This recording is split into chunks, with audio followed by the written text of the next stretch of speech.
दोस्तों राम राम नमस्कार। आज हम आपको बाल कांड में भगवान राम का वैराग्य से लगा के जन्म से लगा के जितनी लीलाएं बाल लीलाएं और इसके बाद जन्म के बाद बाल कांड में अंदर कि किस तरीके से उन्होंने सीता स्वयंवर, राम लक्ष्मण का पहरा, सदगुरु की महिमा, जितने राम जी का वैराग्य, इस तरीके के आज आपको हम सुनाने वाले हैं।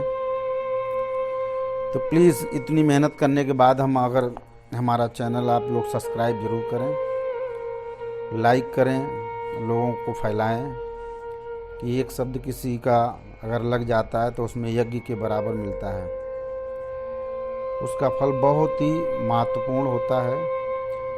तो सबसे पहले है बालकांड में सूर्यवंशम। श्री राम जी का आविर्भाव सूर्यवंश में होता है। सूर्यवंश में आदि प्रवर्तक वैवस्वत मनु हैं। भगवान की नाभि में कमल उत्पन्न हुआ, कमल से ब्रह्मा जी उत्पन्न हुए, ब्रह्मा जी के पुत्र हुए मरीचि, मरीच के पुत्र सूर्य, सूर्य के पुत्र आदिदेव, आदिदेव ही वैवस्वत मनु हैं जिनके नाम से सूर्यवंश शुरू हुआ है। मनु के ज्येष्ठ पुत्र इक्ष्वाकु सरयू नदी के किनारे अयोध्या नगरी का निर्माण किया। एक बार देव और दैत्यों के बीच झगड़ा हुआ, उसमें देव हार गए तो इंद्र ने इक्ष्वाकु के पुत्र मानधाता से सहायता मांगी।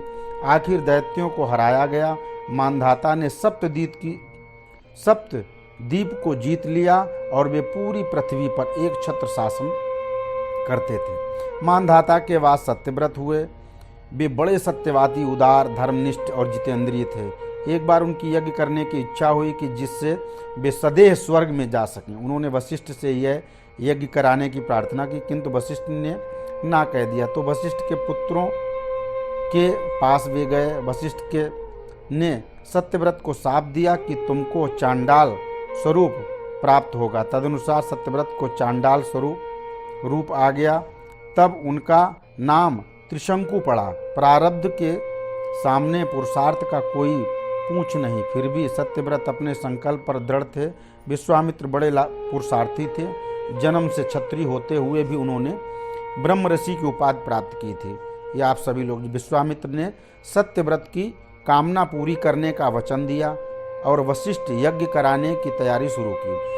सब ऋषियों को यज्ञ में के निमंत्रण भेजे गए। विश्वामित्र ने वशिष्ठ के पुत्रों को भी निमंत्रण भेजे, किंतु वे नहीं आए। इसलिए कुपित विश्वामित्र ने शाप देकर वशिष्ठ के पुत्रों को भस्म कर दिया। विश्वामित्र ने यज्ञ करवाया और देवों को आविर्भाव लेने के लिए आह्वान किया, किंतु जब देव नहीं आए तो उनको गुप्त गुस्सा आया और त्रिशंकु को सदेह ही आकाश में भेजा और वहां नए स्वर्ग की रचना की। तपस्वी अपने तपोबल से क्या नहीं कर सकते। सूर्य वंश में के बाद त्रिशंकु के पुत्र हरिश्चंद्र हुए। हरिश्चंद्र राजा हुए। फिर हरिश्चंद्र के बाद सगर नाम के चक्रवर्ती राजा हुए। सगर ने अश्वमेघ यज्ञ किया। अश्वमेघ के घोड़े को लेकर सगर के पुत्रों ने पृथ्वी की परिक्रमा की। चलते चलते वह यज्ञाश्व महर्षि कपिल के आश्रम में छिप गया। सगर के पुत्रों ने तपस्यारत महर्षि कपिल को घोड़ों के चोर मानकर तंग किया। कपिल देव की तपस समाधि टूट गई। उन्होंने क्रोध से आंखें खोली तो बस सब सगर के पुत्र जलकर भस्म हो गए। जब वे वापस नहीं आए तब उनके पुत्र कपिल मुनि के आश्रम में गए और हालात समझ गए। फिर उन्होंने मुनि से क्षमा याचना की और सलाह पूछी तो कपिल मुनि ने कहा कि यदि गंगा जी स्वर्ग से धरती में पधारेंगी तो इनकी मुक्ति मिलेगी। सब समझ गए कि लोगों ने ज्ञान प्रकाश करने वाली पतित पावनी गंगा जो स्वर्ग में बहती हैं वह यहाँ पधारें तो सगर पुत्रों को सदगति होगी। अंशुमान ने गंगा जी को स्वर्ग से लाने के लिए उग्र तपस्या की। फिर उनके पुत्र दिलीप ने तप किया। तदनंतर उनके पुत्र भगीरथ ने घोर तपस्या की। तब जाकर गंगा जी प्रकट हुई और धरती पर उतरने को सहमत हुई। भगीरथ ने तपस्या करके शिव जी को प्रसन्न किया। जब भगीरथ ने शिव जी से प्रार्थना की तो शिव जी ने गंगा जी को अपनी जटा में धारण करने का मान लिया। इस तरह गंगा जी भूलोक में पधारी और भगीरथ के प्रार्थना पर पाताल में पहुंची और सगर पुत्र को सदगति पहुंचाई। जो गंगा स्नान करते हैं उनको सदगति मिलती है। शिवजी ने गंगा ज्ञान यज्ञ को अपने मस्तक पर रखा और तीर्थ गंगा को जीव मात्र से उद्धार के लिए भूतल में बहने दिया। फिर भगीरथ के वंश में खटवांग नाम का राजा हुआ। उसने एक एक प्रहर में अपनी मृत्यु को सुधार लिया और शरीर का त्याग कर मुक्ति प्राप्त कर ली। खटवांग का पुत्र हुआ दिलीप। दिलीप के पुत्र रघु चक्रवर्ती राजा थे और उन्होंने अपने सर्वस्व का दान महर्षि बरतंतु के शिष्य कौत्स को कर दिया। इस महान त्याग के कारण सूर्यवंश का दूसरा नाम रघुवंश हुआ। रघु के पुत्र अज हुए और अज के पुत्र दशरथ हुए। ये तो रहा श्री राम जी के पूर्वजों का। अब प्रभु का प्रादुर्भाव कैसे हुआ? शिव जी रामायण में कथा पार्वती को सुनाते हैं। दशरथ महाराज के 3 रानियां थीं, फिर भी संतान नहीं थी। राजा ने वशिष्ठ ने मंत्रणा की। वशिष्ठ जी कहते हैं कि यदि तुम पुत्रेष्ट यज्ञ करोगे तो तेरे घर पुत्र होंगे। उस समय अंगदेव में राजा रोमपाद राज करते थे। वहाँ अनावृष्टि के कारण दुष्काल था और प्रजा दुखी थी। त्याग समझबूझ के साथ होना चाहिए। अज्ञान से किया हुआ त्याग टिकता नहीं है। फिर वशिष्ठ श्रृंगे ऋषि को अयोध्या लेने आते हैं और उनके हाथों यज्ञ कराते हैं। जैसे यज्ञ में देव प्रत्यक्ष प्रकट होकर हविर भाव ग्रहण करते हैं। पूर्णाहुति के यज्ञ कुंड में से अग्नि नारायण प्रकट हुए। राजा दशरथ को प्रसाद रूप खीर दिया और आशीर्वाद दिया कि ये प्रसाद तुम अपनी रानियों को खिलाओगे तो तुम्हारे घर 4 पुत्र उत्पन्न होंगे, तो तुम्हारी कीर्ति को जो बढ़ाएंगे। दशरथ जी ने आधा प्रसाद कौशल्या जी को दिया। आधे के 2 हिस्से करके कैकेयी और सुमित्रा को दिए। कैकेयी को अभिमान हुआ कि आखिर मुझे इतना सा प्रसाद काहे को दिया। उसने प्रसाद को दूर रख दिया। तब एक गिद्ध आकर उस प्रसाद को अंजनी देवी के पास ले गए। अंजनी देवी ने उस प्रसाद को खाया। फिर उसके प्रभाव से उनके गर्भ में हनुमान जी का प्राकट्य हुआ है। इस तरफ कैकेयी का प्रसाद जो गिद्ध ले गया था, तो परिणाम में तीनों को पश्चाताप हुआ। कौशल्या ने अपने हिस्से के कुछ प्रसाद कैकेयी को दिया। रानियां सगर्भ हुईं। सुमित्रा जी कहती हैं कि मैं तो कौशल्या की सेवा करूंगी। तब वशिष्ठ जी कहते हैं कि इसके गर्भ में जो पुत्र है वह बड़ा ज्ञानी है। जब से कौशल्या जी के गर्भ में परमात्मा पधारे तब से माता जी दिन भर पूरी निष्ठा के साथ ध्यान और जप करती हैं। वहाँ पर दशरथ जी पधारे, ये भी कौशल्या को मालूम नहीं। दशरथ जी पूछते हैं कि तुम्हारी क्या इच्छा है? तब कौशल्या जी कहते हैं, इच्छा ही दुख का कारण होती है। अमुक सुख भोगने का संकल्प करने से मन बिगड़ता है। वेदांत शास्त्र कहता है कि स्वार्थ संकल्प करने से मन बिगड़ता है, इसलिए मन को संकल्प रहित बनाएं। वैष्णव आचार्य कहते हैं कि यदि संकल्प करना ही है तो भगवान का संकल्प करो तो मन सुधरेगा। वशिष्ठ जी कहते हैं, कौशल्या की बातों से हमें भविष्य बहुत अच्छा दिखता है। कौशल्या जी के अंदर विराजे हुए भगवान की देव गंधर्व आदि स्तुति करते हैं और माता जी को आश्वासन देने हैं कि अब परमात्मा प्रकट होने वाले हैं। 9 मास परिपूर्ण हुए। परम पवित्र चैत्र मास शुक्ल पक्ष 9वीं तिथि प्रातःकाल ब्रह्म मुहूर्त में जब दशरथ को एक स्वप्न आता है कि वे स्वप्न का फल जानने के लिए वशिष्ठ जी के पास जाते हैं। उनमें कहते हैं कि मैंने एक सुंदर स्वप्न देखा। उसमें मैंने सरयू में स्नान किया और लक्ष्मी नारायण की आरती उतारी। तब वशिष्ठ जी कहते हैं, राजन, ये स्वप्न का फल बहुत अच्छा है। तुम्हारे यहाँ पर परमात्मा प्रकट होने वाले हैं, ऐसा मुझे लगता है। दशरथ की वृद्धावस्था थी, उनके यहाँ परमात्मा पधारने वाले हैं। यह आशीर्वाद सुनकर वे बहुत प्रसन्न हुए। अयोध्या सरयू के किनारे संतों की भीड़ जमी हुई और वैष्णव दर्शन के लिए आतुर हैं। कौशल्या जी भगवान के ध्यान में तन्मय हैं। शिव जी कैलाश से अयोध्या पधारे हैं और वृद्ध ब्राह्मण का रूप लिया है। एक संत शिव जी से पूछते हैं, आपका शुभ नाम क्या है? शिव जी कहते हैं मेरा नाम सदाशिव जोशी है। दिशाएं स्वच्छ हैं, शीतल मंद वायु बहने लगी, आकाश में देव गंधर्व दुंदुभी बजाकर पुष्प वृष्टि करने लगे। पुनर्वसु नक्षत्र में मध्याह्न में माता कौशल्या के सन्मुख राम जी पधारे हैं। राम जी का स्वरूप बहुत सुंदर है, हाथ में शंख चक्र गदा पद्म है। भगवान चतुर्भुज रूप से प्रकट होकर यह बताते हैं कि भक्तों का चारों तरफ से मैं रक्षण करता हूँ। फिर कौशल्या जी परमात्मा जी की स्तुति करती हैं कि आप 2 हाथ वाले बालक बनकर मेरी गोद में बैठे हैं और मुझे माँ कहकर पुकारिए। श्री राम जी 2 हाथ वाले मानव शिशु बन गए हैं। रघुनाथ जी सर्वांग सुंदर हैं। एक दासी को मालूम हुआ कि अंदर गड़बड़ दिखता है, बालक हुआ है क्या? तो अंदर जाकर देखती, कौशल्या जी की गोद में राम जी विराजते हैं। कौशल्या ने दासी को एक हार भेंट में दिया। दासी लेने में हिचकिचाहट करती है तो कौशल्या कहती है कि तुम जो मांगोगी दूंगी। दासी कहती कि मेरा केवल एक ही इच्छा है कि 2-5 मिनट के लिए मेरी गोद में राम जी को दे दीजिए। कौशल्या ने उनकी इच्छा पूरी की तो दासी का ब्रह्म संबंध हुआ और देहवान भूल गई। दूसरी दासी दौड़कर महाराज के पास गई और बधाई देती है कि महाराज लाल हुआ है। महान ऋषि मुनि भी राम जी का दर्शन नहीं कर सके। मैं तो दासी हूँ, आप आकर प्रत्यक्ष दर्शन कीजिए। महाराज दशरथ वर्षों से पुत्र न होने के कारण श्रृंगार नहीं करते। अब सेवकों ने कहा महाराज आपको श्रृंगार करना ही पड़ेगा। वशिष्ठ वेद मंत्र बोलकर मधु से अभिमंत्रित करते हैं कि बालक की आयु बढ़े, बल बढ़े, तेज बढ़े। आजकल लोग धार्मिक विधि से कम महत्व देते हैं, लौकिक विधि से ज़्यादा महत्व देते हैं, जिससे अहित होंगे।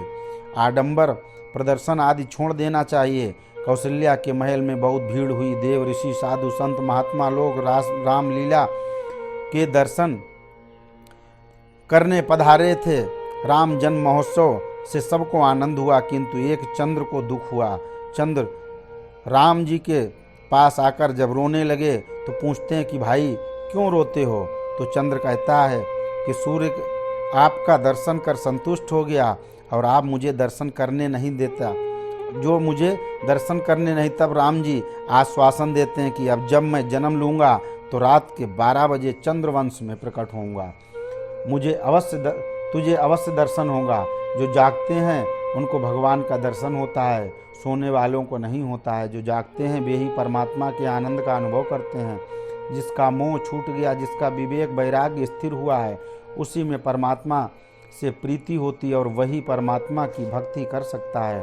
दशरथ महाराज जब अंतापुर में पधारे तो दासियों को देह भान नहीं था। बेचारी दासियां पर्दा किससे करें, आपस में कहती थीं कि ये साक्षात परमात्मा लगते हैं। दशरथ की इच्छा राम दर्शन के लिए जब बढ़ गई तब वशिष्ठ जी कहते हैं आप मेरे पीछे पीछे आइए। तब दशरथ जी को राम जी का दर्शन हुआ और आशीर्वाद दिए।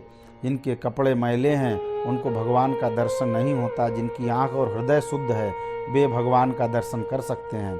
दशरथ जी वशिष्ठ जी कहते हैं कि आप मंत्र बोलिए। तो वशिष्ठ जी कहते हैं भगवान के दर्शन करने के बाद मैं अपना नाम तक भूल गया हूँ, तो आप मंत्र क्या बोलूँ?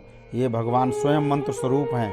स्त्रियों को अंतापुर में प्रवेश मिला था क्योंकि स्त्रियां दीनता और स्नेहशीलता की प्रतीक होती हैं। पुरुष अभिमान के प्रतीक होते हैं के कारण उनको ईश्वर के दरबार में प्रवेश नहीं मिलता। कौशल्या जी बाहर राम जी को लेकर आती हैं और अयोध्या की सारी प्रजा को राम जी का दर्शन होता है। सारी प्रजा आनंद विभोर होती है, राम जी की जय जयकार करती हैं। उत्सव के दिन भगवत दर्शन में खूब भूख और प्यास को भूलना चाहिए।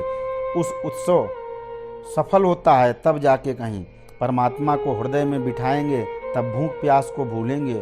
कुछ लोग उत्सव के दिन भगवान के बदले प्रसाद में तन्मय रहते हैं। उत्सव जिह्वा की तृप्ति करने के लिए नहीं है। उत्सव के दिन ईश्वर सेवा में तल्लीन होकर आपकी आंख से भक्तिमय प्रेम के 2 आंसू बहें, तब उत्सव सफल होता है। इसलिए ममता भक्ति की आवश्यकता है। राम जी की आज बाल लीलाएं क्या थीं। परमात्मा का प्राकट्य मथुरा या अयोध्या में हो, इस हमको विशेष लाभ नहीं है, किंतु भगवान हमारे घर में पधारें तब विशेष लाभ है, तब हमारा कल्याण होगा। आप अपने घर को अयोध्या जैसा पवित्र बनाएंगे तब वहाँ राम जी प्रकट होंगे। अयोध्या संतों की भूमि है, गंगा ज्ञान भूमि है, यमुना भक्ति की भूमि है और अयोध्या वैराग्य की भूमि है। संसार का सुख जो छोड़ सकता है वही ज्ञान मार्ग और भक्ति के मार्ग में आगे बढ़ सकता है और वैराग्य साध सकता है। यदि जीव अनेक जन्मों से भोगता आया है तो उसको शांति कहाँ मिलती है? भोगों से शांति नहीं मिलती। शांति से त्याग मिलता है और सांसारिक सुख के प्रति घृणा होती है। परमात्मा के बिना सब निरर्थक है। ऐसा वैराग्य जब तक नहीं आएगा तब तक ज्ञान और भक्ति सार्थक नहीं होंगे। वैराग्य से ही ज्ञान और भक्ति दृढ़ होते हैं। अयोध्यावासी संतों की ऐसी निष्ठा होती है कि सब कुछ सिया राम जी देते हैं। दिन भर उनके नाम का जप करते हैं। भगवान की अनुकूलता प्राप्त करने है तो अयोध्या में जाकर रहिए। किंतु ज़्यादा अच्छा यह है कि आप अपने घर को ही अयोध्या बनाइए, जहाँ युद्ध नहीं, वैर नहीं, कपट नहीं, दंभ नहीं, वहीं शुद्ध प्रेम होता है और वहीं परमात्मा पधारते हैं। आप अपने शरीर को अयोध्या बनाते हो तो मन में ऐसा निश्चय कीजिए कि जगत में मेरा कोई शत्रु नहीं है। मुझे जो सुख दुख मिलता है वह मेरे कर्मों का फल है। दूसरा कोई मुझे सुख दुख दे नहीं सकता। सब में भगवान का दर्शन करो। समाज में सिवाय ईश्वर के सदा टिकने वाली शाश्वत कोई चीज नहीं है। संसार मिथ्या है। वैष्णव ये मानते हैं कि जगत में जो कुछ है वह परमात्मा का ही है। यदि दोनों में से किसी एक सिद्धांत को बुद्धि में स्थिर करने से संसार का मोह छूटेगा। भक्ति में किसी तरह संतोष मत मानिए कि बस इतनी काफ़ी है। लोग सुबह स्नान कर घंटा 2 घंटा भक्ति करते हैं और समझते हैं कि हमने सेवा कर ली, भगवान को जीत लिया। ये सब खोखली बात है, किंतु यह ठीक नहीं है। भक्ति सतत करनी चाहिए। सांस लेना, जल पीना, भोजन करना, इनकी तरह भक्ति भी प्रतिदिन नियमित रूप से करती रहनी चाहिए। राम जी दिन के 12 बजे प्रकट हुए और कृष्ण जी रात के 12 बजे प्रकट हुए, अतः दोनों समय उत्सव करना चाहिए। भक्ति में धन मुख्य नहीं है, लगन और प्रेम मुख्य है। रोज 2 बार उत्सव कीजिए। दोपहर में भोजन करने के पहले और रात में सोने से पहले मनुष्य को दिन में भूख लगती है तो वे अन्न का ही व्यवहार करते हैं। उनको भगवान कहाँ से याद आवे? खाने के समय भगवान का जप करो और भगवान से प्रार्थना करो कि आपकी कृपा से ये मुझे अन्न मिला है। जो भगवान की प्रार्थना करके भोजन करता है उसको यज्ञ का पुण्य मिलता है। प्रभु स्मरण करते करते भोजन करेंगे तो आपका भोजन भी भक्ति बनेगा और भोजन में दिव्य स्वाद आ जाएगा। मध्य रात्रि के समय मनुष्य जब फुर्सत में होता है तो कामाधीन बनता है। इसलिए रात्रि में यदि कृष्ण जी को याद करेंगे तब कामाधीन नहीं बनेंगे। कृष्ण जी संयम के प्रतीक हैं। शरीर यदि रथ है, आत्मा रथ का मालिक है, बुद्धि रथ का सारथी है, इंद्रिय घोड़े हैं, मन लगाम है। इन इंद्रियों को बस में रखेंगे तभी उनका रथ सीधा चलेगा। जो इंद्रियों को बस में नहीं रख सकते वे भगवान की भक्ति क्या करेंगे? इंद्रियों के गुलाम बनोगे तब भक्ति नहीं कर सकते। भगवान की प्रतिदिन प्रार्थना करो कि मेरे हृदय में आप विराजिए और आप इस शरीर रथ को चलाइए।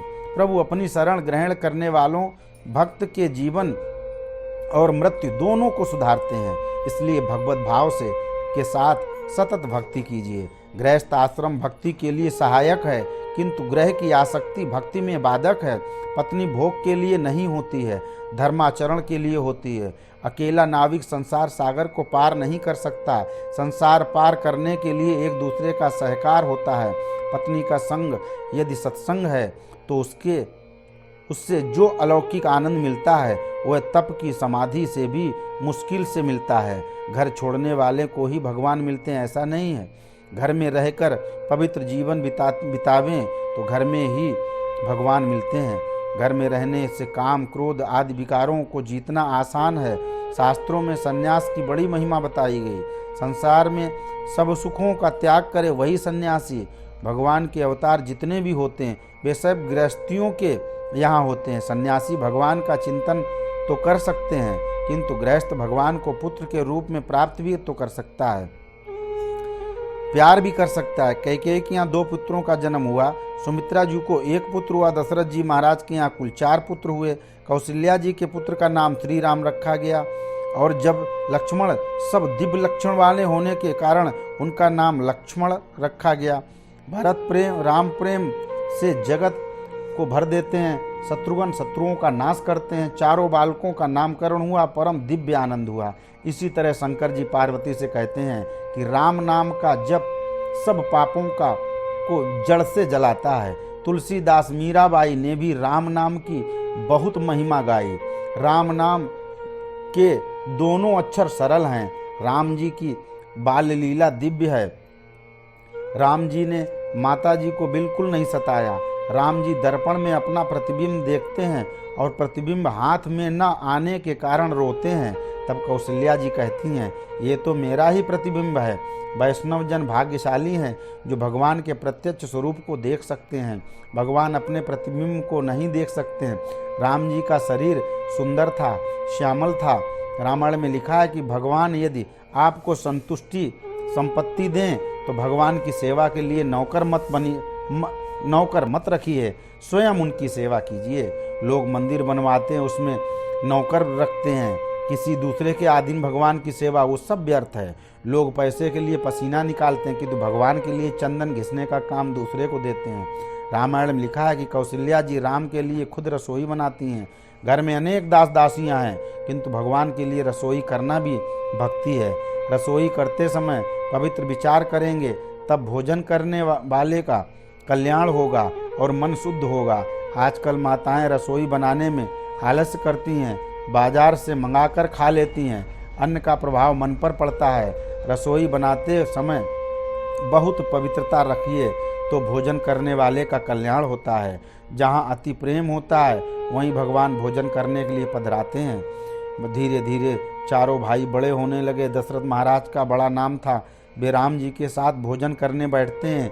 एक दिन राम जी खेलने कूदने में इतने तल्लीन थे कि भोजन करने नहीं आ सके। माता जी दौड़कर राम जी को पकड़ लाई। खेलने के कारण राम जी के कपड़ों में धूल भरी हुई थी। दशरथ जी ने उनको प्रेम से गोद में बैठा लिया। भगवान खेलने कूदने में भी छोटे भाइयों को कभी निराश नहीं करते। भरत लक्ष्मण की आंखों में आंसू आवे तो राम जी सहन नहीं कर सकते, इसलिए खेलने कूदने में खुद हार स्वीकार कर लेते थे। राम जी सबको मान देते हैं, इसलिए भाइयों का उनके प्रति प्रेम था, आदर था। राम जी की मर्यादा का वर्णन रामायण में जगह जगह आता है। रघुनाथ जी जब बालक थे तब से धर्म की मर्यादा का पालन करते थे। जो धर्म की मर्यादा का पालन करता है उसका मन बिगड़ता नहीं है। राम जी का यह नियम था कि प्रातः काल में स्नान करके माता पिता को प्रणाम करते थे। आजकल सुधारवादी लोग पहले चाय पीते हैं फिर राम का नाम लेते हैं और दूसरे काम करते हैं। आप जितना धर्म का पालन करेंगे उतना ही आपके बच्चे करेंगे। आपका कर्तव्य है कि बच्चे पर अच्छा संस्कार डालिए। जब तक आप अपने जीवन में धर्म का आचरण नहीं करेंगे तब तक आपके उपदेश और आज्ञा पालन ये किसी पे असर नहीं करता है।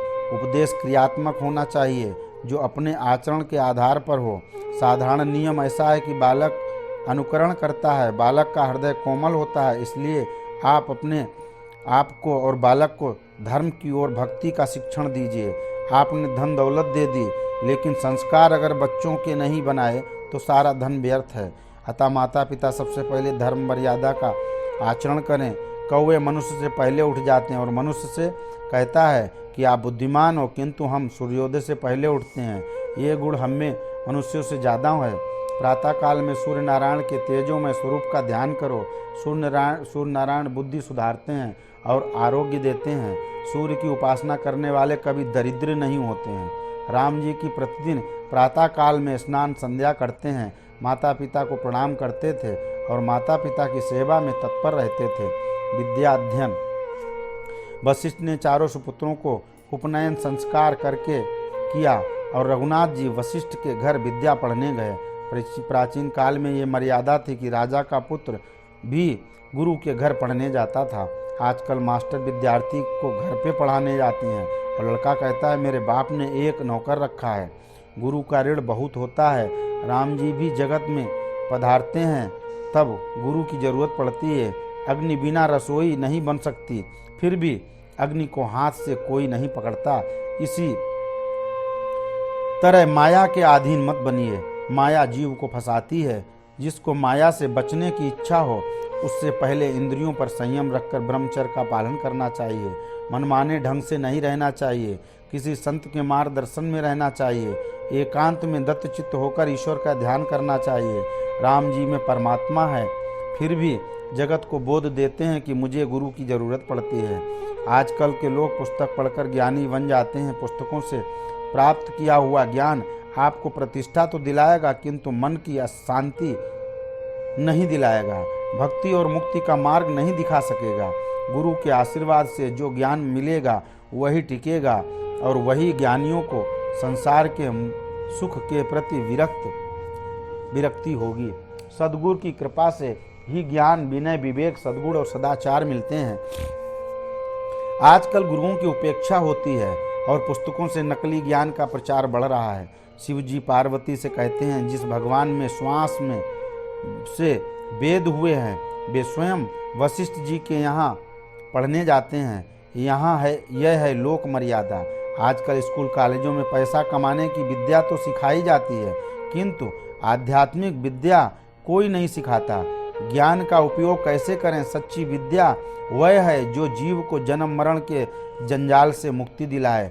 आजकल बड़े बड़े विद्वान दिन भर पैसे के पीछे पड़े रहते हैं, रात में कामंद बनते हैं। विद्या का उपयोग जन्म मरण के त्रास से छूटने के लिए करना चाहिए।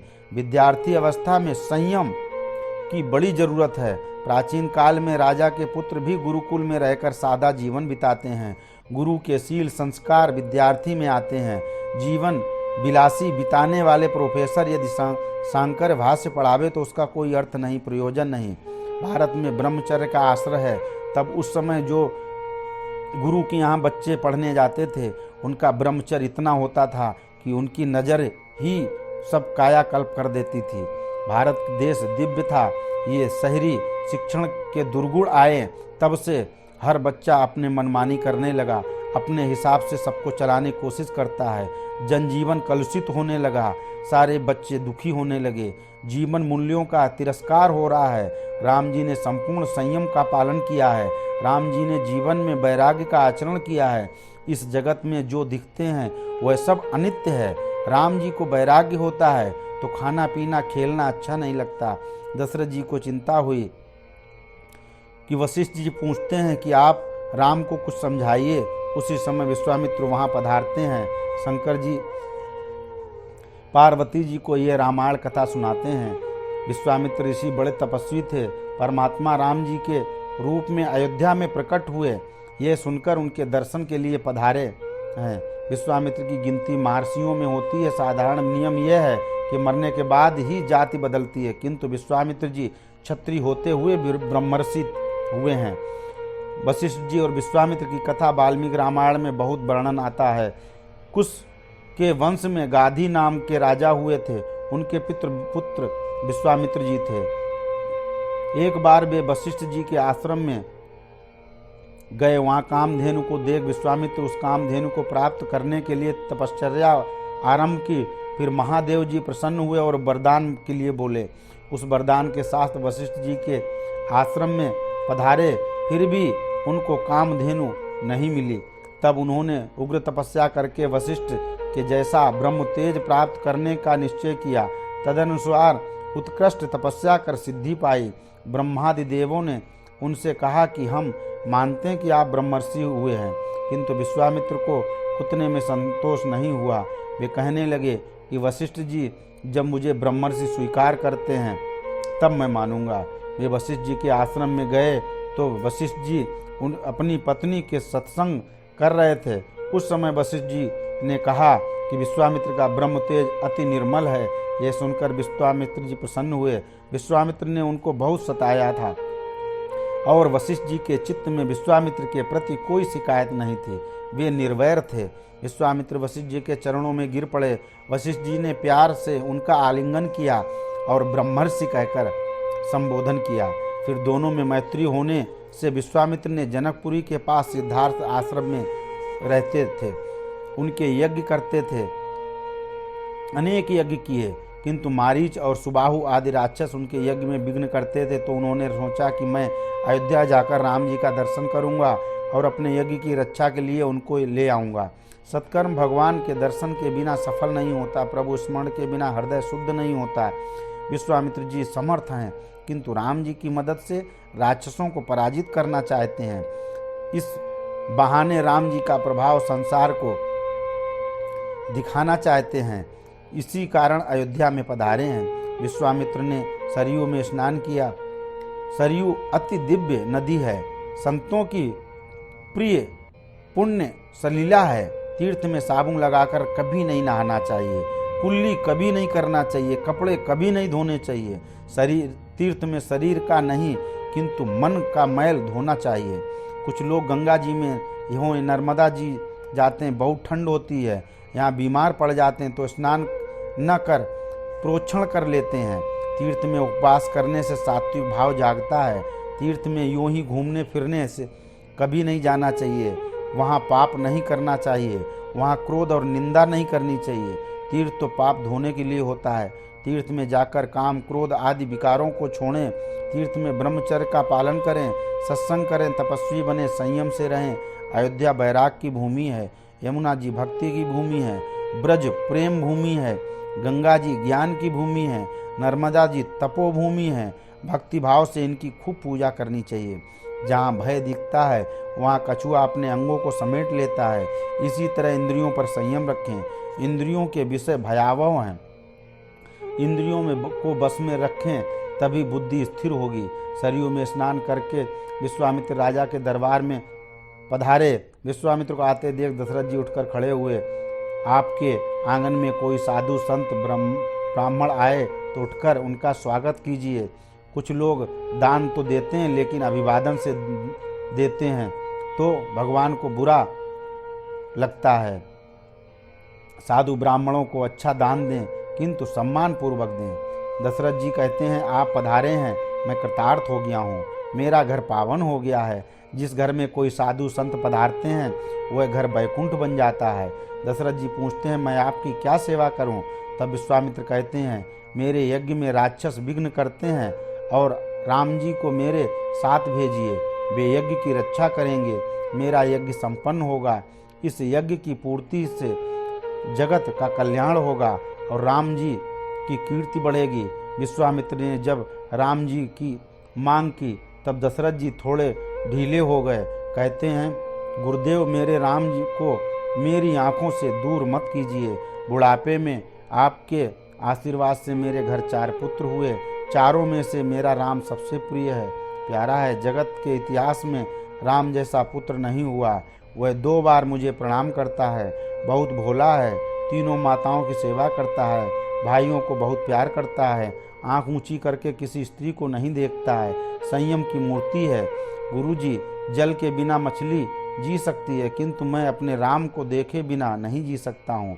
आप कहें तो आपको राज्य दे दूँ, अपना प्राण दे दूँ, किंतु अपना राम नहीं दे सकता। मेरा जीवन राम के अधीन है। यज्ञ की रक्षा के लिए आप आज्ञा देंगे तो मैं स्वयं सेना सहित आ जाऊंगा। फिर विश्वामित्र जी वशिष्ठ जी कहते हैं, आप राजा को समझाइए। दशरथ जी हर बात में वशिष्ठ की सलाह लेते हैं और उनकी आज्ञा अनुसार सब काम करते हैं।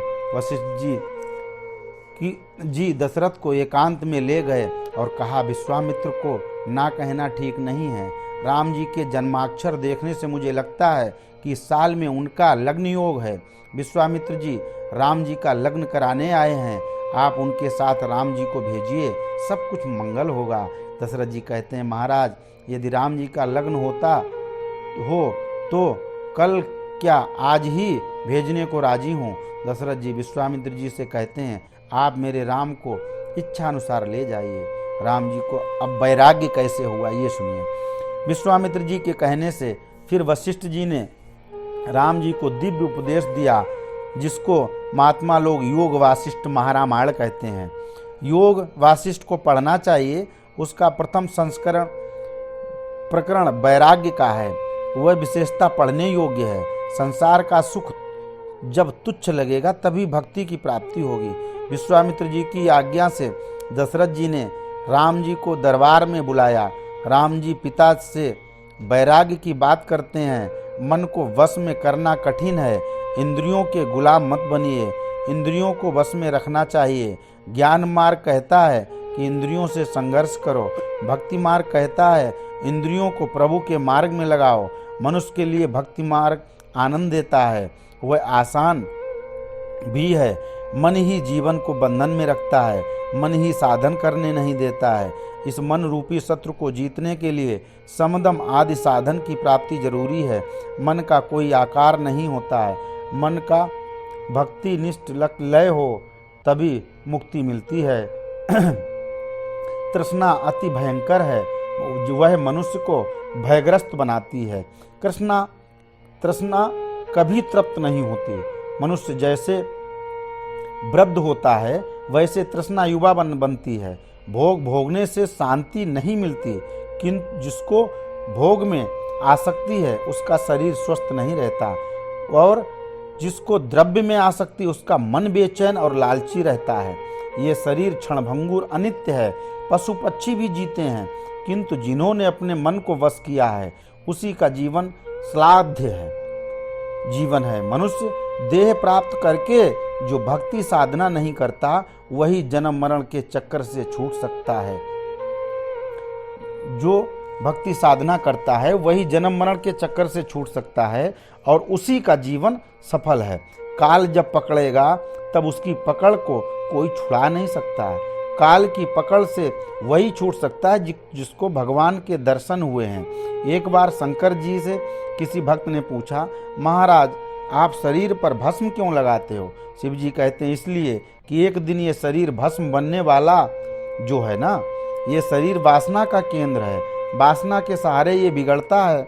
वासना का क्षय ब्रह्म ज्ञान से होता है। बालक में काम का असर नहीं होता है। युवावस्था में मनुष्य की छाती पर काम चढ़ बैठता है। जवानी में मोह दुराचार कराता है। पवित्र बुद्धि भी जवानी में अपवित्र बन जाती है। जवानी में मनुष्य मर्यादाओं की रक्षा नहीं करता, इसलिए जब तक वो जिएगा तब तक उसके अशांति पीछा कभी नहीं छोड़ सकती, जिसने अपनी जवानी को संयम से नहीं बरता। पुरुष स्त्री के शरीर में आसक्त रहता और स्त्री पुरुष के शरीर में आसक्त रहती है। यह कामातुर बुद्धि मोह उपजाती है और अंत में मनुष्य को नरक में ढकेल देती है। इसके पीछे मृत्यु पड़ी है, काम के पीछे मृत्यु ही पड़ी है। इस शरीर का अग्नि संस्कार होता है या सियार कुत्ते खाते हैं। भोग सुख का नाश करता है। सच्ची शांति सांसारिक सुख से त्याग से मिलती है। बाल्यावस्था खेलने कूदने में जाती है और युवावस्था भोग भोगने में जाती है। वृद्धावस्था अंगों को शिथिल कर देती है। उस समय आंखें देखती हैं कि काश हमने जीवन में अपनी तृष्णा को मारा होता, काश अपनी जवानी में जिह्वा पे कंट्रोल किया होता, काश खाया हुआ सब पचता। तो इस बार भी फिर भी बार बार खाने की इच्छा होती है। इसी प्रकार काम भोग और जवानी न सुधारी तो भोग से शरीर जर्जर होने लगता है। भोगेच्छा कभी नहीं मिटती है। इन बुभुक्षाओं से बचने के लिए भगवत भाव से भक्ति और सेवा करनी चाहिए। काल किसी को भी नहीं छोड़ता। पढ़ा हो अनपढ़ हो सबको मरना ही पड़ता है। काल को किसी पर दया नहीं आती। आयु क्षणभंगुर है। इंद्रियों के भोगों से रोग उपजता है, रोग से मृत्यु होती है। चित्त अहंकार में फंसा है और अहंकार रोग है। वह आत्म स्वरूप को भूल जाता है। मनुष्य की आयु बहुत ज्यादा 100 साल भी नहीं चल पाता। उसका आधा हिस्सा नींद में चला जाता है, चौथा हिस्सा बाल्यावस्था में और बुढ़ापे में गुजर जाता है। बाकी जो बचता है वो जवानी की उमंग में भोग भोगने में बीत जाता है। माँ बाप समझाते हैं कि बेटा बेटी इस रास्ते पर ना चलो, ये तुम्हारे नुकसान का है, लेकिन बेटा बेटी सोचते हैं कि हमारा कंट्रोल इनके हाथ में है, हम अधीन हैं इनके। ऐसा नहीं है। ये अगर इस तरीके से आप हो जाओगे तो साथ नहीं आता, कुछ भी आपके हाथ में कुछ भी नहीं पाओगे। इसलिए माता पिता की आज्ञा का पालन करना चाहिए। जो जगत में सब संबंध झूठे हैं, केवल ये मेरी स्त्री, मेरा पुत्र, मेरी संपत्ति, मेरा घर, इस प्रकार की मेरी मेरी करते ही जीवन व्यर्थ चला जाता है और अंतकाल उसको उठा ले जाता है। जीवन में पाप करते समय मनुष्य किसी का डर नहीं करता। जब पाप की सजा भोगने का समय आता है तब मनुष्य घबराता है। जीव ईश्वर का अंश है किंतु संसार के संबंधों में फंसा है। इसका कारण वह भगवान को भूल गया है। एक क्षण में मनुष्य को संपत्ति मिलती है और दूसरे क्षण में विपत्तियां आती हैं। संसार का प्रत्येक पदार्थ परिणाम में विनाशी होने के कारण परिपूर्ण नहीं होता है। जीव जब परमात्मा से एक बनता है तब जीवन सफल होता है। हमारी बुद्धि तत्व पर निर्णय नहीं कर सकती। जो जगत में आता है उसको व्यवहार करना ही पड़ता है और व्यवहार में विषमता आती ही है। वेदांत में 4 साधनों की बड़ी महिमा है जिसे साधन चतुष्ट कहते हैं। विवेक, वैराग्य, अष्ट और संपत्ति, मोक्ष, इन चारों को साधन चतुष्ट कहा गया है। विश्वामित्र जी राम जी से कहते हैं तुम्हारी बुद्धि निर्मल और विशाल है जिसको स्थिर करने की जरूरत है। फिर विश्वामित्र जी राम जी को सुखदेव की कथा सुनाते हैं। सुखदेव जी को संसार से प्रति वैराग्य हुआ फिर भी उनकी बुद्धि स्थिर नहीं होती थी। तब व्यास जी ने सुखदेव का उपदेश दिया। सुखदेव ब्रह्मज्ञानी हुए। घर का लड़का यदि डॉक्टर बनता है, घर वाले को उनसे इतनी श्रद्धा नहीं होती। इस कारण व्यास जी ने सुखदेव जी को मिथिला में जनक जी के पास भेजा। जनक जी ने उनकी परीक्षा की। 7 दिनों तक सुखदेव को द्वार के आगे खड़े रहना पड़ा। जब सुखदेव जी जनक जी की परीक्षा में उत्तीर्ण हुए तब उनसे जनक जी ने पूछा कि तुम्हारी क्या इच्छा। सुखदेव जी कहते हैं संसार मन से ही उत्पन्न होता है और मन से ही मुक्ति मिलती है। आपके वचनों में मुझे श्रद्धा है। आप मुझे उपदेश कीजिए कि मेरी बुद्धि स्थिर होगी। तब जनक जी कहते हैं कि इस तरह ज़्यादा कुछ जानने का नहीं, जो जानना चाहिए वह तो तुमने जान ही लिया है। तुम स्वयं ही आत्मज्ञानी हो। सर्वत्र एक अखंड चैतन्य योग आत्मा की सत्ता है। आत्मा के बिना और कुछ नहीं है। संसार के संकल्प के कारण आत्मा बंधन में आता है और संकल्प रहित हो जाए तब आत्मा मुक्त है। तुमको जैसी पूर्णता प्राप्त होती वैसे आपके पिता जी को प्राप्त नहीं होती। जनक जी सुखदेव के जाने की आज्ञा मांगते हैं। जनक जी से सुखदेव ने जाने की आज्ञा मांगी। सुखदेव जी ने गुरुदक्षिणा देने की इच्छा बताई। जनक जी तो जीवन मुक्त थे। उन्होंने कहा मुझे गुरुदक्षिणा की कोई जरूरत नहीं, फिर भी यदि देना चाहते हो तो कोई निरुपयोगी वस्तु अपनी मर्जी पर दें, 2 पर्याप्त हो। सुखदेव जी ने बहुत विचार कर देखा। अंत में मिट्टी को निरुपयोगी मानकर उसे देने लगे। तब मिट्टी से ध्वनि निकली कि मैं अन्न उत्पन्न करती हूँ, मैं निकम्मी नहीं हूँ। वे सोच में पड़ गए। थोड़ी देर में सुखदेव जी ने पत्थर उठाया तो उसमें से भी धुन निकली कि मेरा भी उपयोग है। फिर विष्ठा उठाई तो उसमें से भी बोध हुआ कि वो निरुपयोगी नहीं है। सुखदेव जी ने सोचा कि यह देहाभिमान ही वस्तुतः निरुपयोगी है। अपना देहाभिमान निज देह को ही उन्होंने जनक जी को गुरुदक्षिणा में अर्पण कर दिया, खुद को अर्पण कर दिया। तब जनक जी कहते हैं अब तुम कृतार्थ हुए हो। जीव जब देह से भिन्न आत्मा को जान लेता है तब जीव शिव बन जाता है। विश्वामित्र ने राम जी को सुखदेव जी की ये कथा सुनाई। फिर वशिष्ठ जी से कहा कि कुछ जानना है। वह सब राम जी ने बाल्यावस्था में ही जान लिया है। इनको पूर्ण वैराग्य हुआ है। तब दशरथ जी को उपदेश दीजिए कि जिससे उनका मन शांत हो जाए। वशिष्ठ जी का उपदेश सुनिए क्या है। वशिष्ठ जी राम जी से कहते हैं कि वत्स तुम क्या छोड़ना चाहते हो। यदि महल छोड़कर जंगल में जाओगे तो छोटी सी झोपड़ी की जरूरत पड़ेगी, छोटा सा वस्त्र पहनना पड़ेगा, लंगोट की जरूरत पड़ेगी। अच्छा भोजन छोड़ोगे तो कंदमूल फल खाना पड़ेगा। इसलिए मन ही बंधन में डालता है और मन ही मुक्ति दिलाता है। मन जब निर्विषय बनता है तब मनुष्य मुक्त है। बत्ती में जब तक तेल होता है तब तक दीपक जलता है और जब तेल खत्म हो जाता है तो बत्ती अपने आप बुझ जाती है।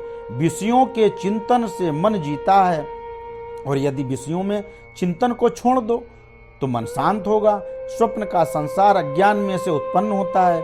बिस्तर में जागने के बाद स्वप्न का स्वरूप दिखता नहीं है। सुख दुख अज्ञान से उत्पन्न होता है। सुख दुख मन के ही धर्म है। युवावस्था में जिसकी पत्नी की मृत्यु हुई है वह रोता है, दुखी होता है, किंतु 4-6 महीने के बाद दूसरे लगन की बात शुरू करता है। आप न स्त्री हैं न पुरुष हैं, ये तो देह धर्म है। आत्मा तो पूर्ण है, दृष्टा है, अपने स्वरूप को भूलना चाहते हैं। ज्ञानी ये मानते हैं कि ये शरीर, ये इंद्रियां नहीं हैं, शुद्ध चैतन्य आत्मा है, इसमें सबके लिए समभाव होता है, इसलिए वे नया प्रारब्ध खड़ा नहीं करते हैं। जगत से बैर मत करो, प्रेम भी मत करो, क्योंकि राग द्वेष से नया प्रारब्ध खड़ा होता है। कितनी बड़ी बात। ज्ञानी प्रारब्ध को योग से खत्म करता है। इस तरह का काम करते करते इतनी सावधानी रखनी चाहिए कि मेरा मन न बिगड़े। संसार संकल्प में से उत्पन्न हुआ। शांति प्राप्त करने के लिए संसार को छोड़ने की जरूरत नहीं है, किंतु संसार का चिंतन छोड़ोगे तब मन शांत होगा। भगवान के स्वरूप में मन का लय हो, उसी को मुक्ति मिलती है। बाहर से किया हुआ त्याग सच्चा त्याग नहीं है, वो तो दंभ है। अंदर से त्याग न कर, बाहर से त्याग करो और मन के विषयों का चिंतन करो, ये तो ढोंग है। मनुष्य धन की बहुत चिंता करता है, किंतु मन की नहीं करता है। आपका मन न बिगड़े, इसका ख्याल रखिए। यदि जंगल में जाओगे तब संसार साथ आएगा। घर बाधक नहीं होता है, किंतु घर की आसक्ति बाधक होती है। इसलिए संत आसक्ति का त्याग करते हैं तो जहाँ जाते हैं वह मन को शांति मिलती है। बहुत से लोग साधु बनते हैं, सर मुंडराते हैं, किंतु संसार मन में ही नहीं जाता है, संसार मन से ही नहीं जाता है। ऐसा मुंडन कराने से कुछ लाभ नहीं होता है। बात ब्रह्म ज्ञान की करो और प्रेम पैसे से करो, वह सच्चा ज्ञानी नहीं है। वशिष्ठ जी ने राम जी को ज्ञान की 7 भूमिकाएं समझाई हैं। पहली भूमिका, बहुत अच्छी बात, ये चीज ध्यान देने योग्य है।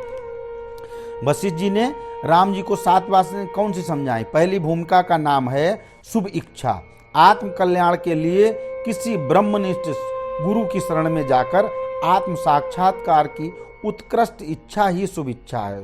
दूसरी भूमिका का नाम है सुविचार। सद्गुरु के दिए हुए उपदेशों का और मोक्षदर्शी शास्त्रों का बार बार विचार करें, बार बार पठन पाठन करें, इसलिए मन आपका शांत रहेगा। तीसरी भूमिका तनुमानसा, मतलब श्रवण करें। जैसे हम ये बना रहे हैं, इसको आप लगा के मन से सुने, श्रवण करें, मनन करें और नितिध्यास जीवन में उतारें।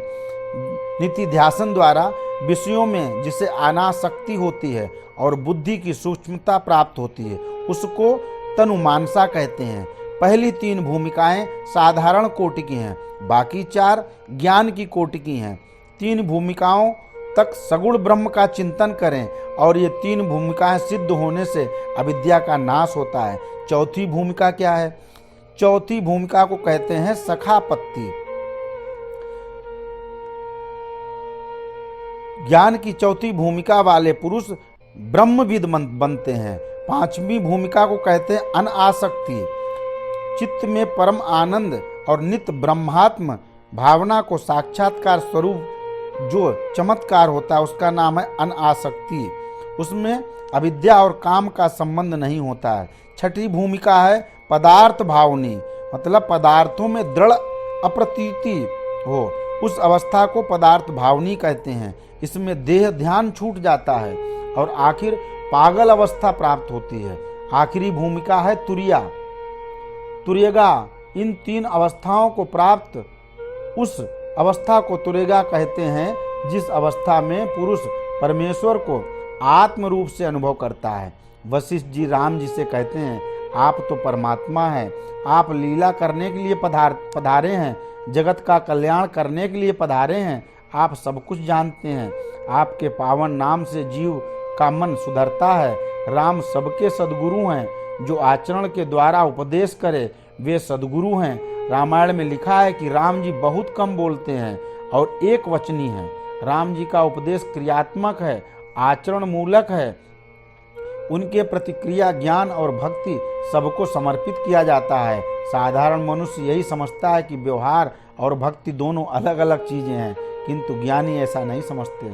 पथारी में सोने के बाद भगवान के नाम का जप करते करते नींद आ जाएगी तो आपकी नींद भी भक्ति बन जाएगी। भगवान को साथ रखें, यानी भगवान की मूर्ति लेकर घूमना, भगवान का अनुसंधान रखना। आप सब व्यवहार कीजिए, गृहस्थ को ही व्यवहार करना पड़ता है ऐसा नहीं है। साधुओं को भी व्यवहार करना पड़ता है, किंतु व्यवहार में वे ईश्वर को भूलना नहीं चाहते। पिता पुत्र का संबंध सच्चा नहीं है, जीव और ईश्वर का संबंध सच्चा है। जब तक शरीर है तब तक व्यवहार करना ही पड़ता है। पनिहारिन पानी भर के घर लाती है तो एक दूसरे से बातचीत तो करती है, किंतु उसका ध्यान पानी के पात्र पर सदा रहता है। इस तरह व्यवहार करते समय भगवान को भूल जाना पाप है। व्यवहार शुद्ध होगा तब भक्ति आएगी। आंख में राम जी को रखेंगे तो आपका व्यवहार भक्ति बन जाएगा। किसी से बात करते समय मन में भगवान का स्मरण चालू रखना चाहिए और भक्ति को जो समाप्ति करे ये सच्चा वैष्णव नहीं है। समाप्ति तो भोग की होती है, भक्ति की नहीं। कथा सुनते हैं तो यह निश्चय कीजिए कि अब भोगों की समाप्ति करनी है। ऐसा जीवन जिए जिससे आपका प्रत्येक व्यवहार भक्ति बन जाए। जो ईश्वर से प्रेम करता है उसका सब कर्म पूजा स्वरूप बनता है, उसका सारा व्यवहार भक्तिमय बनता है। सद्गुरु की महिमा। सद्गुरु केवल शब्द का ही उपदेश नहीं देता, उसके लिए व्यवहार ज्ञान और भक्ति से बड़ा होता है, इसलिए उनको भगवान में भी श्रेष्ठ माना गया है। भगवान ने संसार की रचना अवश्य ही की है। ज्यादातर लोगों को मन संसार में फंसा रहता है। तत्व दृष्टि से शरीर में कुछ सुंदर नहीं है। शरीर मलमूत्र से भरा है, अपवित्र है, अशुद्ध है। संसार में प्रभु ने संसार की रचना इसी तरह की है कि मनुष्य ज्यादातर काम भोग में डूबा रहता है। इसलिए भगवान ने संसार को इतना सुंदर बनाया नहीं होता तो शायद सब भक्त बन जाते। प्रेम करने से पहले शांति से विचार कीजिए कि संसार सुंदर नहीं है किंतु परमात्मा सुंदर है। संसार की सुंदरता मन की कल्पना है। भगवान ने माया ऐसी रखी है कि जीव को संसार ही सुंदर दिखता है। सचमुच सुंदर एक परमेश्वर है। जगत में 3 बड़े देव माने गए, ब्रह्मा विष्णु और महेश। ब्रह्मा सृष्टि उत्पत्ति करते हैं, विष्णु भगवान रक्षण भरण पोषण करते हैं और शिव जी प्रलय संहार करते हैं। गुरु शिष्य का संबंध पिता पुत्र के संबंध से भी श्रेष्ठ है। जिनके मस्तिष्क पर किसी सद्गुरु का वरद हस्त नहीं पड़ता उसका जीवन सफल नहीं है। संपत्ति तो सबको प्रारब्ध के अनुसार ही मिलती है, इसके लिए प्रयत्न निकम्मा है, किंतु परमात्मा को प्राप्त करने के लिए प्रयत्न करना चाहिए। जो प्रारब्ध से मिलने वाला है उसके लिए सब प्रयत्न करते हैं, किंतु परमात्मा को प्राप्त करने के लिए कोई प्रयत्न नहीं करता है। मनुष्य जगत को बताने के लिए थोड़ा भक्ति का नाटक करता है। पूजा में बैठे हैं, समाचार मिले कि डाकिया 200 रुपये मनी ऑर्डर ले आया है तो भगवान की सेवा छोड़कर एक किनारे करके उठे पैसे के मोह में। ऐसी भक्ति श्रद्धा कृत्रिम है। लोग प्रशंसा करें कि हम ऐसी भक्ति करती हैं, थोड़ा दान करते हैं लोगों को दिखाने के लिए, उनको प्रभु का वियोग का दुख नहीं होता है। एकांत में जब भगवान के बिना आप रो पड़ेंगे तब भगवान के दर्शन होंगे। भगवान के लिए रोने से पाप जलता है और शांति मिलती है और परमात्मा दर्शन देते हैं। मनुष्य को सद्गुरु इस रास्ते से ले जाते हैं तो उनको नया जन्म होता है। पिता पुत्र से प्रेम करता है तो ऐसी अपेक्षा रखता है कि बुढ़ापे में मेरा रक्षण करेगा। सद्गुरु का प्रेम शुद्ध होता है, उनको शिष्य की ओर से कोई अपेक्षा नहीं होती है। जिसको भगवत दर्शन होता है उसको सच्ची शांति मिलती है। चिंता होने पर शांति मिलती है। केवल शांति के चिंतन से कोई लाभ नहीं होता है। शांति के लिए साधना करनी है। सद्गुरु को ऐसी इच्छा कभी नहीं होती कि शिष्य मुझे कुछ दे। पुत्र के लिए तो पिता जन्म भर पैसा जमा करता है, किंतु सच्चे सद्गुरु को ऐसी इच्छा नहीं होती। इसलिए पिता पुत्र के संबंध में भी गुरु शिष्य का संबंध अति दिव्य है। संसारियों की रात संतों का दिन होती है। जब सब सो जाते हैं तब संत जागते हैं। गुरु और शिष्य जंगल में सोए हुए।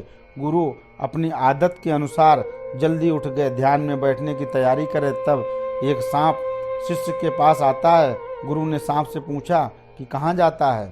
तो सांप कहता है कि आपका शिष्य मेरा पूर्व जन्म का शत्रु है, उसको मैं काटूंगा, वह मर जाएगा।